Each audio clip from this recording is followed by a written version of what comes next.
सूरज की रोशनी वाले बाग के एक आरामदेह कोने में, जहाँ रंगीन फूल खिले थे और हवा बहार की खुशबू से मीठी थी, वहाँ डॉट नामी एक खुश मिजाज लेडी बिग रहती थी। डॉट पूरे बाग में उसके रोशन सुर्ख खौल और उसकी खूबसूरती में इजाफा करने वाले सियाह धब्बों के लिए मशहूर थी।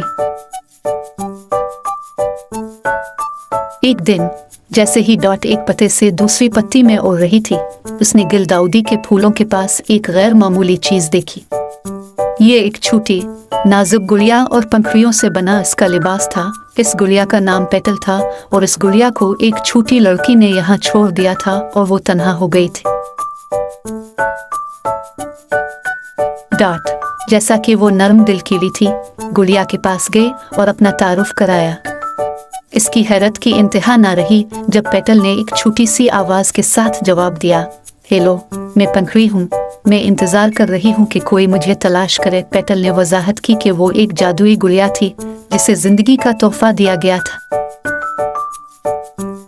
वो इंसानों की तरह बोल सकती थी और चल भी सकती थी, वो हर काम कर सकती थी। डॉट इससे मिलकर बहुत खुश हुई। डॉट और पेटल जल्दी से दोस्त बन गए। वो अपना दिन बाग के अजायबात को तलाश करने में गुजारते। उन्होंने इन जगहों की कहानियां शेयर की जो उन्होंने अपने अपने सफर से देखी थी। जैसे जैसे मौसम बदलते गए, डॉट और पेटल ने एक साथ कई मुहिम जोई का सामना किया। उन्होंने चींटियों की कॉलोनी को घुसने वाली मकड़ी से अपनी पहाड़ी का दिफा करने में मदद की, चांदनी के कंसर्ट के लिए क्रिकेट के एक कोर्स में शामिल हुए और यहाँ तक कि परिंदों के घोंसले में फंसे एक कैटरपिलर को भी बचाया। लेकिन उनका सबसे बड़ा चैलेंज इस वक्त आया जब एक तूफान ने उनके बाग के घर को धमकी दी। हुआ चल पड़े और बारिश बरसी, फूलों के बिस्तरों और पौधों को उखाड़ फेंक। डॉट और पेटल जानते थे कि उन्हें अपने दोस्तों की मदद करनी है। बाग के बारे में पेटल के इल्म और डॉट की उड़ने की सलाहियत का इस्तेमाल करते हुए उन्होंने बाग की मखलूक को पत्तों और पंखुड़ियों के नीचे हिफाजत के लिए रहनुमाई की, इन्हें तूफान से महफूज रखा। एक साथ उन्होंने अनथक मेहनत की, इस बात को यकीनी बनाया कि हर घुंगा, मकड़ी और कीड़ा महफूज रहे।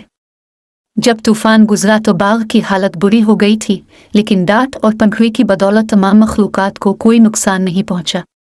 इन सब ने मिलकर नुकसान को ठीक करने के लिए काम किया और जल्द ही बाग हमेशा की तरह खूबसूरत हो गया।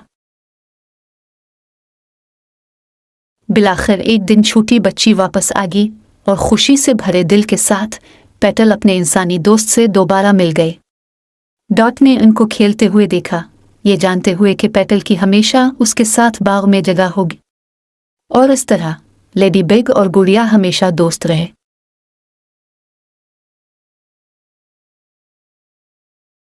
For dolls and fairy tales, please like, subscribe my channel and press the bell icon.